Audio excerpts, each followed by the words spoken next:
Segment 2, Gold and Black Live. We've gotten, well, and this is really bad for Brian Newberg, but we've gotten better looking. You guys have. It's a big upgrade. Mike Purvis, Greg Ayresman joining us.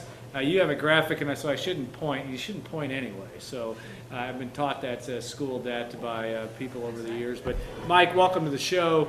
Thank you. You know, you're known for other things than your famous father, but we're here to talk about your famous father. Absolutely. Dwayne Purvis, obviously an All-American at Purdue, played for the Boilermakers under Noble Kaiser in the 1930s. He did a lot of things. He was a great football player, a great track guy, and he is known for more than just this sandwich at Triple X and Route 66. He did. We know he liked other things besides peanut butter. The funny thing about that peanut butter thing is I didn't realize he was smearing peanut butter on things till I was about 12. Yeah. You know, and then it kind of hit me, boy, he's putting peanut butter on some things that I just would not do that. You know, he would put it on pears. He would take those old canned pear halves and where you got the hole where the seed was, and he'd put a gob of peanut butter in a pear. And and when the sandwich came up, that was not surprising to me because I did see him many times smear peanut butter on the bottom of the bun, just like I would usually put mayonnaise on with my hamburger. Well, he had peanut butter, and I guess he kind of grew up from the recession. You know, he was born during a teenager during the Depression, and they lived off of peanut butter and jelly sandwiches. I mean, he was from a poor family in Illinois, not poor, but they certainly weren't flush. Yeah. You know, I don't know if anybody was flush back then. that's right. Mattoon, Illinois. Mattoon, Illinois. And makes his way to Purdue. But Greg, you talk about the sandwich and the fact that it has really taken off here in the last period of time. What do you think's caused that to happen? I mean, the Dwayne Purvis burger, and we'll get into also some of the other great sandwiches you have here at Route 66 and Triple X. Well, we had a great takeoff on that during the Super 46 competition a few years back when Indianapolis hosted the Super Bowl, and we were picked to be part of that process, and we made it to the Final Four with the Dwayne Purvis All-American. And so people that had never tried it before, with the publicity that went on with that, came in and gave it a shot and found out that it's really fantastic. So it went from like a top 5 player of our prime cut sandwiches on our menu, which are big platter sandwiches that come with fries and a whole ball of wax. It went from like 5th to number 1, and not number 1 a little bit. It started out selling the next best at least 2 to 3 to 1, and it still holds that today. So in honor of your dad, I'm telling you what, this thing took off like a rocket, and it's staying there. He's become more famous because of that cheeseburger than he ever was because of 1,800 rushing yards. You look at his statistics from his career, and they get that in 1 year now. Oh. But the game is so different. He played in an era that the clock ran almost all the time. Yeah. When the guy went out of bounds, the clock went off, but then the referee, once you got between the hash marks, the clock came back in. And, you know, they played 9 games instead of now 12 and 13. Mm-hmm. So his total carries were like 1 year's worth now. Yeah. And his yardage was, a high yardage for like 1 year of the great tailbacks now, like Barry Sanders. He got almost 2,000 in one year. Well, and for those of you that don't know, Dwayne Purvis, you should know if you're a longtime Purdue football fan. Dwayne Purvis played at Purdue in 1933 to 35. 32, 34. 3, and 4. And played as part of the famous touchdown twins, Dwayne Purvis and Jim Carter. And the Purdue football was very much riding high. Won Big Ten championships that year in 1932 and a share of it in 34, I believe, if I'm right. Mm-hmm. And this is a guy that also, but really the other story, which is really how Dwayne Purvis became one of the great athletes of the first half of the 20th century, is he was an accomplished track guy, obviously, with the javelin throw. He set a U.S. High school record in the javelin, and one of the odd things was a guy named Gill that owned the Gill Hurdle Company, a very famous track equipment company, was also the coach at Illinois, and Dad was going to go to Illinois until Mr. Gill pestered my grandfather to death to the point that Dad said, "No, I'm going to follow my brother over to Purdue." There were no cash payments in those days. No, and there was no scholarship. Yeah. He waited tables in the Pike A house Yeah. to work his way through school. Yeah. Now, do you get, Greg, being the one that serves these sandwiches, do you get a lot of questions from people like, who was Dwayne Purvis? Now, people, I mean, you have to be able to be ready to answer those types of questions. You've been fully schooled in that? Well, I'm not as schooled as I should be. Every time I sit with this guy, I learn a little bit more. I was very much aware of the javelin fame that he had and what he was able to do with track and field after talking with Mike several years ago about what his father had done. But yeah, you got to be fairly well schooled as to what's going on with this. At least give some cursory answers, years or whatever. And when all else fails, I go back to the picture and I point it up on the wall and say, well, he played over at these years and did well with Purdue. The great story too is obviously the career of Dwayne Purvis, but how it ended, which was difficult, obviously with a knee injury, but also the fact that had he not had that knee injury, who knows, he might have been competing in Berlin with Jesse Owens and that unbelievable fame that came to a lot of great athletes in that 36 Olympics. He ran out of money. He couldn't have the money to train. He probably would have been a decathlete. Yeah. He probably would have thrown the javelin and competed in the decathlon. He was a lock in about 5 of the events. He would be a high scorer. Of course, he would have won every javelin competition that he was ever in, and then he would have won the discus, the hammer, and the shot. Most of those guys are not shot putters. He was bulkier and bigger than most of the people then that he competed against, and he was deadly in the discus. He was a nationally ranked discus thrower in addition to the javelin. And in meets, he would compete in all those events and run the 200 meters. He was on the 4x100 relay and ran the 200. And it's like a thoroughbred of yeah, track I and mean, field. he would beat some of the other teams single-handedly, point-wise, in dual meets, dual and triangular meets. It just the other thing about the javelin thing, he was competing at 20 years of age. He was a world-class javelin thrower, and most of the world-class javelin throwers were 25 to 30 years old. He won the Drake relays, the Penn relays, against Europeans that were 27 years old. I mean, these guys were men, and he was still a boy. And obviously the knee injury that cost him, kind of at the end of his football playing career, the opportunity to play in the college all-star game with the former president Gerald Ford, and would have been the first college all-star game, I believe, or was it going to be the second? I can't remember. I think it was the second one. Yeah, and we still have one of the pride. We're the keepers of the silver pants that he didn't ever get a chance to wear, but that they gave him as part of that being a part of that team. Talk about what your dad, his memories of being involved with, getting to know a guy like Gerald Ford, but also some of the great names that were involved in those days. That college all-star team had Skladany from Ohio State, who had a kid that played in the NFL. Yeah. They had a number of great stars. I forgot to bring it with me, a football, for the captain's football from that game.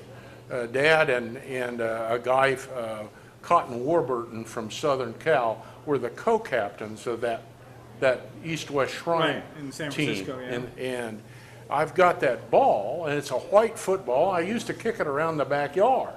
And when Ford got to be president, Dad sent him that football, and I've got a letter from Gerald Ford that he sent back. Dwayne, Mike needs to be playing with that ball. I don't need that ball. I've got lots of things going on in my world. And he sent it back, and it's still on my mantle at home. It doesn't hold air anymore, but it's got signatures on it from that team, and in there are Don Hudson and Bear Bryant. Yeah. Two pretty good names, Two very good names. part of the fun of, and there's a little work involved with what you do here. I mean, there's a lot of work. Sweat Equity with Greg and his wife Carrie and all the folks that here at Route 66 and Triple X. But part of the fun is the fact that you guys take on the nostalgic flair. You embrace it. Not only at this restaurant, maybe a little different theme than what's the Triple X, but it's been fun to watch these legends continue to live on. The Leroy Keys, the Dwayne Purvises, the Bob Greaseys, on down the line, and we'll talk about a new legend in the next segment. But talk about that and how that's fun for you to have to deal with that on a daily basis. Well, it's a great honor for us to be able to work with these athletes and these players from way back and to start to welcome new guys coming in. For us at the Triple X and so forth, it's like, granted my wife and I own the restaurant, but we almost think like we're basically keepers of a tradition and, you know, the caretakers, if you will. So we look at the traditions with the players, and being named into that is you have to be a caretaker of that as well. And the history and timeline that goes with Purdue University and the Triple X and now Route 66 and the Purvis and Mike and all that, that's all part of the entire culture of Purdue and part of the community. You know, so it's a real treat for us to be able to enjoy that, and we just have a lot of fun with it. I mean, the whole idea of having the sandwiches named and the breakfasts named after individual athletes and what they've been able to pursue and bring to the community and bring to Purdue, not only the notoriety that they get from themselves and their own personal achievements, but what they're able to do to help promote everything else along with it. You know, a good character, a strong sense of being, a good teamwork, all those things you want to celebrate those things. So that's what we try to, like I said, be caretakers of that with our position and what we're doing here. You know, one of the things that is the fun part of my job is to be able to go back, even for guys that played before I was born, which was a few years before I was born when Dwayne played. Not that many, but you look at that and be able to keep these guys, the legend of these guys, whether it be Dwayne Purvis or whether it be Jim Carter or whether it be Cecil Isbell, all the way on down the line. But you know, that's something that's very, very important to have happen. One of the things too, and Greg's been very much involved with the folks here, is the National Football Foundation and being involved with the Joe Tiller chapter here in West Lafayette, but also the Hall of Fame. And one of the things that we'd love to see someday is your dad in the College Football Hall of Fame. It's hard to relate most of the players that played in 1933 to today's game, but he truly was a physical specimen that was capable of playing in the NFL and being a star in 2013, not just 1933. He had the size, the speed, the brains, the skills, and particularly the arm. He would be a quarterback today. Yeah. He would be a running quarterback that would be just wicked, escaping dual from threat, the pocket. yeah. And he could throw a football 80 yards. Yeah. And so, you know, I mean, he was a two-time national javelin champion, and, you know, he had that wing on him, and he would have translated as a quarterback now. Well, that's going to be part of the fun and something that we'll continue to hopefully trumpet not only through our avenues at Gold and Black, but the opportunity to keep the names of these great Boilermakers alive and well, and that's a very important thing. Well, Mike, thanks so much for joining us. We will look forward to talking to you, I'm sure, down the road, and we will get the opportunity here in the next segment to bring in another Boilermaker, a living Boilermaker legend. Of course, David Bodaya joins us for segment 3. So stay tuned. Go have yourself a Triple X root beer. We know you probably have some at home. Make sure you do that while you're waiting for our third segment of Gold and Black Live.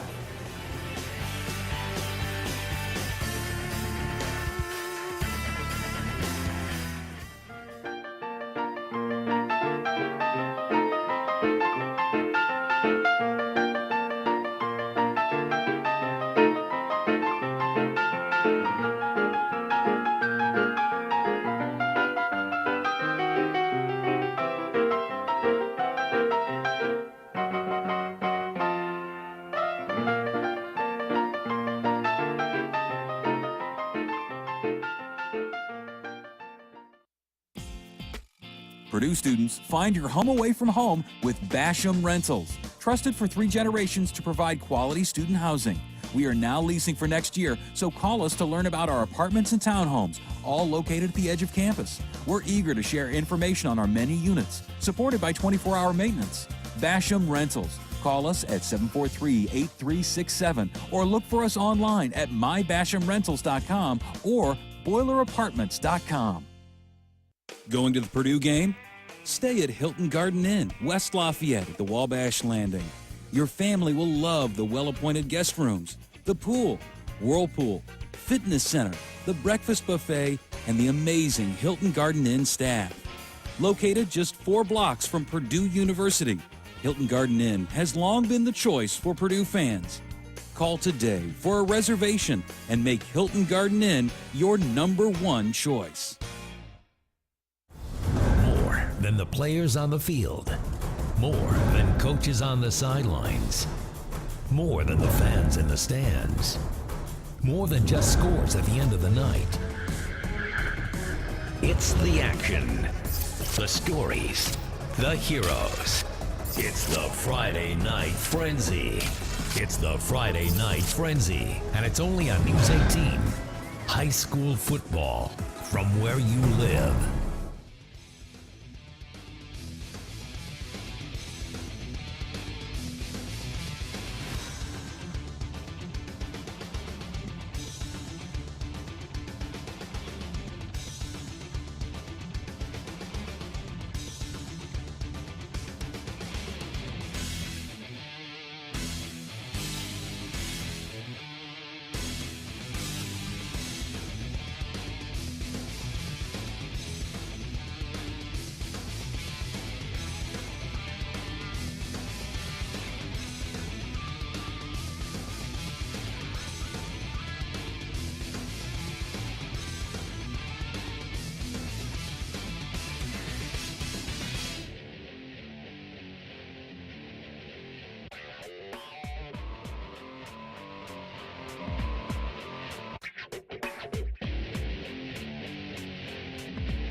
Segment 3, Gold and Black Live. Now, not to disparage our last 2 guests with Mike Purvis and Brian Nibber. How can you do better than David Bodiah here for a guest? Welcome to the show. Thank you. You're out there enough on Twitter and everything else, but welcome to the internet again. You're used to being that. You're a 21st century guy. And Greg Erzman, also from Triple X and Route 66, joins us for segment 3. This is, you talk about your training. You're going at it full force again. How do you get motivated again after achieving all you achieved in London to make another run at this for 2016? Well, that's something that I kind of ask myself every day, because like you train so hard. So I started that when I was 11 years old, 2000. So it took 12 years to accomplish this dream, and then once you reach the pinnacle of your sport, you're kind of like, all right, what do I do now? And so really this last year has been the absolute hardest year of my entire life, but God has been good through that, and I'm just trying to, take it one day at a time, but it's really hard to find that motivation. That has nothing to do with the fact that he got married in this last year either. That has nothing to do with that. It's just, it's hard to get back, and again, to get to that high level, and do you feel like you're where you were, or you feel like you're better than you were in 2012, Well, or is that impossible to say just yet? so the thing with diving is it's technically you're supposed to hit your prime when my last Olympic Games. Yeah. So like 22, 23 is like your prime, and that's where they say you'll dive the best, and it's kind of downhill from there. And I kind of want to like defeat that stat. Like I don't want to be the statistic of, oh, he's past his prime, but we'll see. I know we have 3 years. My body is definitely a lot older than it was. I know 24 people are hearing this like, all right, he's crazy, 24 years old, and he's like deteriorating. But it's a lot of stress on your body. But what we're trying to do is train smart the next 3 years, and hopefully make a comeback to Rio and do even better than we did in London. Greg, you know, and obviously the theme of the show has been your tradition at Triple X and Route 66 about, you know, celebrating the great Purdue athletes. And yet this is a little bit of a departure here. We went non-football to a living legend and a gold medalist, and talk about how that all came about for you. Well, I mean, you couldn't have said it any better at the top of the show. How can you do better? If you're going to vary away from anybody in the football field, you can't do any better than a gold medalist and Olympic diver. I mean, for crying out loud. So we were honored to be able to have him come back in the kitchen and mess around and come up with the concoction we did, which is the Bediah Special. But it's just a lot of fun. It's just a lot of fun. We met through. He's associated with Lafayette Savings Bank, so we were speaking with them. My wife was talking with. David Hunke. Yeah, David Hunke. And so he said, well, would you like to meet David Bediah sometime? We're just like, yeah. I mean, that's kind of a no-brainer, you know, crying out loud, you get to meet somebody like this? Absolutely. So we just hit it off, and we just kind of started talking around back and forth, and the next thing you know, it's like, well, how would you like to have a sandwich named after you? And David was all up for it, so we were just like, okay, what do you want to have? So we sat and we discussed it for a while, and we hit a couple of things, and we tried them. We came back again, and then David got into the kitchen with us one day, and we had a ball back there, just kind of messing around. You should see this guy. Flipping hamburgers aside, cracking the egg on this with one hand. It's good. You can learn a thing or two from him. Now that's somebody that knows how to. If David is giving that kind of praise, he knows what it takes to multitask. That's a pretty high compliment. Right? Well, and I take it as that, because I consider what I do compared to what he does is like I'm playing in a sandbox and he's out building superstructures. So that's what. Nothing personal, but you're right. You're absolutely right. Oh, thank you very much. Yeah. You know, David, you look at this, and one of the things is your mission, I think, obviously the opportunity to win a gold medal, but I think one of the things that I've enjoyed watching from you has been your desire. You've achieved the pinnacle there, but your desire to change people's lives by what you've done. You've had leadership is a big part of what you're about. I know you're still, in relative terms, you're a youngster, as they say, but talk about how that's evolved for you and how you've matured and how you've been able to take your great achievement and maybe teach others about what it takes to get something like that done. Well, I think it's obviously a difficult question, especially when you have someone like a 24-year-old and is accomplished, maybe a gold medal, and you try to give advice to older people, they might be a little pushback on it. But I think the most important thing is that I've been able to experience a lot since all 24 years of my life, and just the opportunity that I've seen, just the ups and the downs, and I think putting that all in perspective was the biggest thing that I learned, because in 2008 I was a youngster, just totally immature, coming off at Olympic Games, going into my freshman year of college, and I was just a big fool. And college had really helped me grow as a person, helped me in my humility to be selfless, and really just to see the broader picture of why I'm doing what I'm doing. And so I'm thankful that the Olympic Games, diving, my coach Adam Soldati in Purdue has been able to have that influence on me. Now, David's been training at Purdue in advance of meets that you're going to have leading up to Rio in 2016.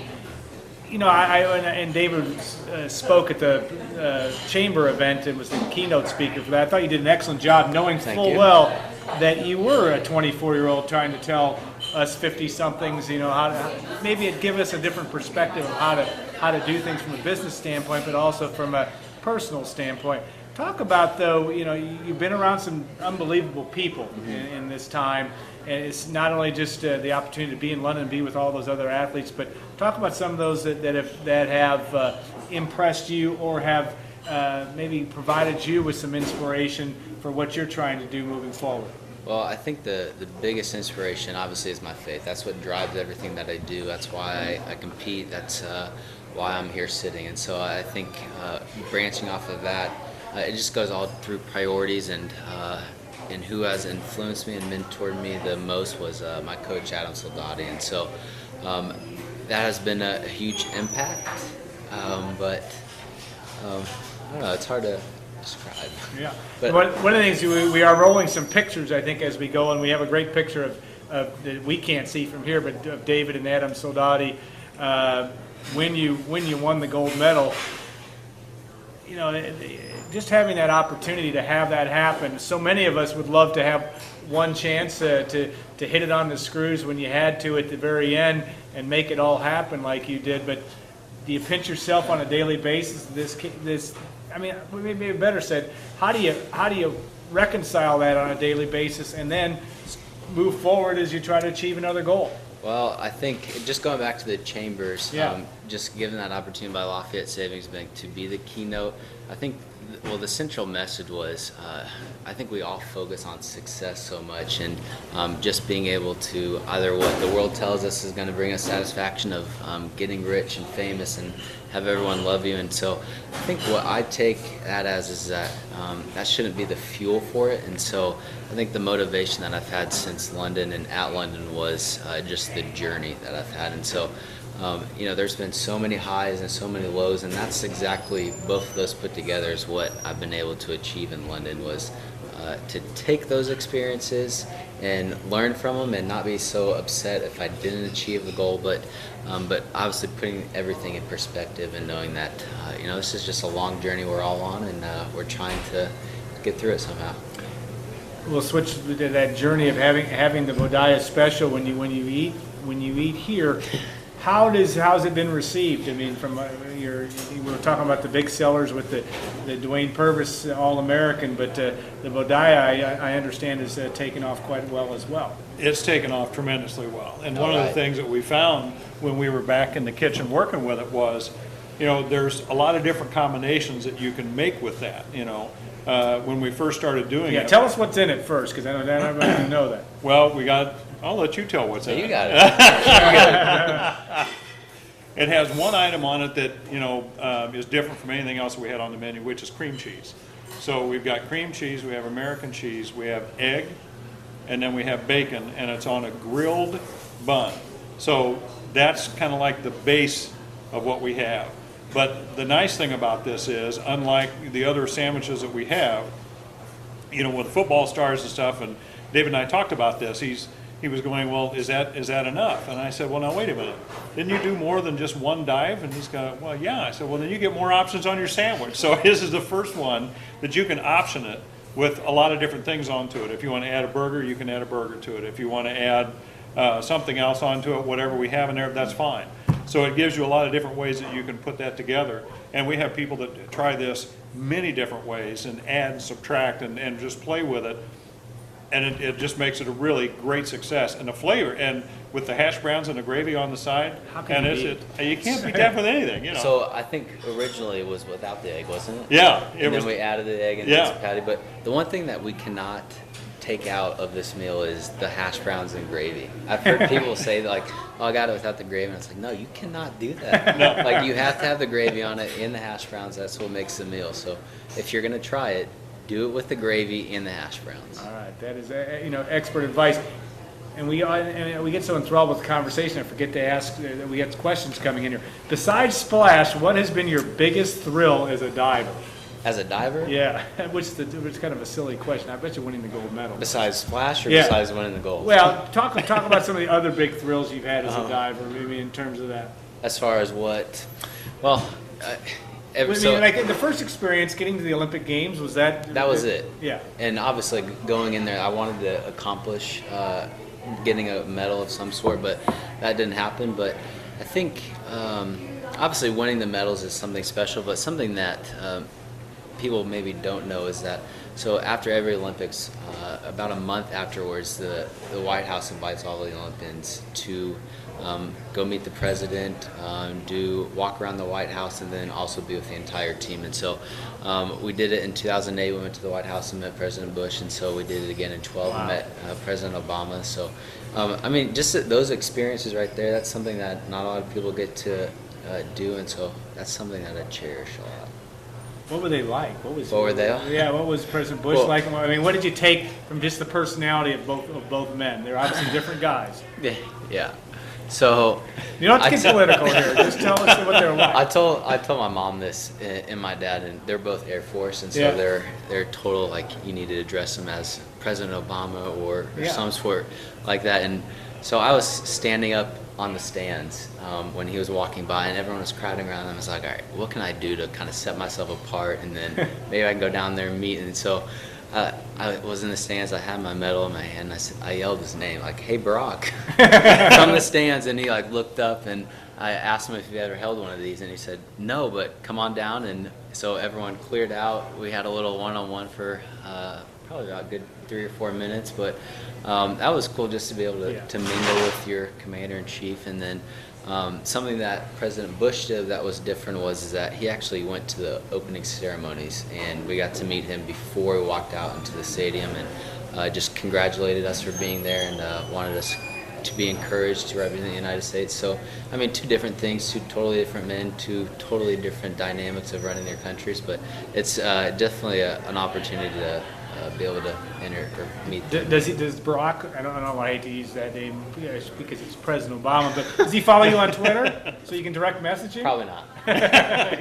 you haven't looked. All right, another good question, and I'm going to not get to all of them today, but does David enjoy hearing stories from Purdue fans of where they were when they watched you win the gold? Yeah, I'm wondering. So I heard one last weekend. I wonder if it's the same guy. But Yeah. We were tailgating, and he told me Could be. He's told me his story. What he was doing. He was at the Cubs game. Yeah. And they heard that I won gold, and they said they played a game of Flippy Cup Yeah. in celebration of me winning gold. So, but you hear something like that, and then you also hear my family's their kids diving off the couch trying to be like me. But it's cool to be able to hear everything that people are doing and what they did when they're there. So it's something that will stick with me forever, and the stories just keep on coming. I love hearing them. Yeah, So. I think you can safe to say you stopped the clock, not only in the United States, but you stopped it in Boilermaker Nation, because it was a very, very proud moment. And you know, also maybe one question on the diving sphere. You know, it broke a long drought for the United States, Yeah. and the fact that you were able to win the gold medal. You feel like you're still at the top. I mean, it's going to be every bit as difficult to. And just because you won it in 2012 doesn't mean it's going to be a layup for anybody heading into 2016. I think what's different is that, you know, I really thought going into this last World Championship. So I went to Barcelona in 2013. So this past summer, and was able to get silver. Yeah. And the guy who got second at the Olympics beat me, but. Really, I thought that I'd have this huge target on my back and have a lot of pressure to perform again, but it was the complete opposite. And I think going into 2016, obviously, it's going to be just as hard. But the thing that I was focused on in 2008 was trying to get these medals, and the switch from 12 was not focusing on that. And so just taking that same mentality into 16 and see what Chubo and Tom Daly had to do. All right. We could go on all day because I love this kind of talk about how elite folks motivate themselves and do it on a day-to-day basis. David Boudia, thank you so much for joining us. Greg, thank you. Enjoyed it. Thanks we for can having talk. We're going to talk more about the story behind the sandwiches. We'll have another story in Gold and Black Illustrated in our next issue, our basketball preview. But we'll have a little David Boudia and a little Route 66 and Triple X. We want to thank Jamie and John, Gordon, Scott. Kim back at the station, all the folks at WLFI that helped make this happen. We had a blast here today. We're going to start drinking beer here at about 3:15, so it'll be perfect. Now, David's not; he's going to be training, and actually, I'm not going to either. But Root beer. Root beer, absolutely. Root beer. We're going to do the root beer. Thanks to everyone for joining us. We are off next week. The Boilermakers have a bye. We'll be back on Friday, November 1st. Hard to believe it'll be November 1st. Morgan Burke will be joining us, Brandon Villarreal as well. We'll be talking Purdue Ohio State football. I'm sure we'll be into basketball time, and we'll have our diving segment too. All right. We'll look forward to doing that very much. Thanks to everyone, and we'll look forward to seeing you 2 weeks from now on Gold and Black Live.